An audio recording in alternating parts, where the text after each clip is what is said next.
അപ്പോൾ ഇന്ന് ഞാൻ എൻ്റെ വിഷു വിശേഷങ്ങളാണ് നിങ്ങളെ കാണിച്ചു തരാൻ പോകുന്നത്.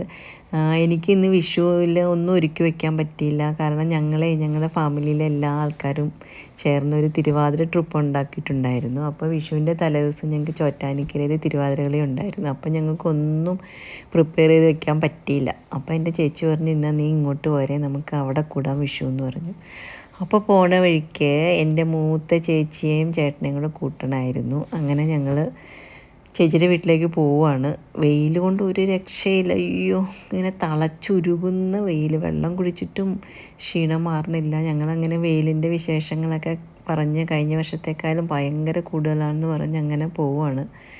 പോണ വഴിക്ക് ഞങ്ങൾ ഇതേ ഒരു സ്റ്റാർട്ടപ്പ് പോലെ കുറേ പിള്ളേർ പായസ കച്ചവടം, അവർ പോക്കറ്റ് മണിക്ക് വേണ്ടി പെട്ടെന്ന് ചെയ്യുന്ന ചെറിയ ചെറിയ ബിസിനസ്സുകളാണെങ്കിലും എന്തെങ്കിലും ആകട്ടെ, ഇങ്ങനെ ബിസിനസ് വേണ്ടി എല്ലാ പിള്ളേർക്കും വരട്ടെ, അവർക്ക് പെട്ടെന്നുള്ള പോക്കറ്റ് മണി ആയല്ലോ. അങ്ങനെ അതൊക്കെ കണ്ട് ഞങ്ങളിങ്ങനെ വെള്ളം കുടിച്ചുകൊണ്ടേ ഇരിക്കുക, കുപ്പി കയ്യിൽ വെച്ചേക്കുക. നിന്നിട്ടും കൂടെ അങ്ങോട്ട് ബോഡി താങ്ങണില്ല. നിങ്ങൾക്കൊക്കെ അങ്ങനെ തന്നെ ആയിരിക്കുമല്ലോ അല്ലേ? പിന്നെ എങ്ങനെ ഉണ്ടായിരുന്നു നിങ്ങളുടെയൊക്കെ വിഷു വിശേഷങ്ങളെല്ലാം? നല്ല ഭംഗിയായിരുന്നു എല്ലാവരുടെയും. അങ്ങനെ ഞങ്ങൾ അവിടെ എത്തി, അവരുടെ വിഷുക്കണിയൊക്കെ കണ്ടു. അവരുടെ വീട്ടിൽ ആട്ടുകട്ടിലുണ്ട്. അങ്ങനെ അതിലൊക്കെ കിടന്ന് കുറേ ആടി സംസാരിച്ച് ചൂടൊക്കെ കുറച്ചങ്ങനെ ഇരിക്കുവാണ്. എല്ലാവരും അവരുടെ വിശേഷങ്ങൾ പറയുവാണ്. ഇനി വിഷു സദ്യയിലേക്ക് കടക്കണം.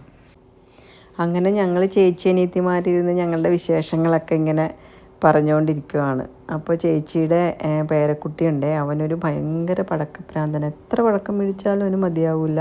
അവൻ അപ്പൂപ്പനെയും കൊണ്ടുപോയി ഹോൾസെയിൽ കടയിൽ പോയി കുറേ വെറൈറ്റി പടക്കങ്ങൾ വാങ്ങിച്ചുകൊണ്ട് വന്നു. അങ്ങനെ അതൊക്കെ ഞങ്ങളെ കാണിച്ചു തന്നുകൊണ്ടിരിക്കുകയാണ്. അവൻ അപ്പം തന്നെ പകലാണെങ്കിലും ഞങ്ങളെ കണ്ടപ്പോൾ ഒരു ഇൻട്രസ്റ്റ്, അവനപ്പോൾ പൊട്ടിക്കണം.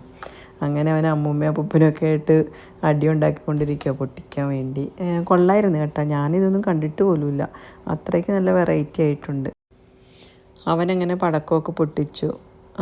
പിന്നെ ഇവരുടെ കയ്യിലൊരു ക്യാമറയുണ്ട്, ഇങ്ങനെ പെട്ടെന്ന് പിക്കെടുത്ത് നമുക്ക് കിട്ടും. അതിപ്പോൾ ഭയങ്കര ട്രെൻഡിങ് ആണ് എല്ലാ സ്ഥലത്തും. അങ്ങനെ ഞങ്ങൾ ആ ക്യാമറയിൽ എല്ലാവരുടെയും പിക്കൊക്കെ എടുത്ത് നല്ല നല്ല രസമായിട്ടുണ്ടായിരുന്നേ. നമ്മുടെ ചെറിയ ചെറിയ മൂമെൻറ്റ് പോലും നമുക്കിങ്ങനെ എടുത്ത് പിക്കായിട്ട് സൂക്ഷിച്ച് വെക്കാൻ പറ്റും.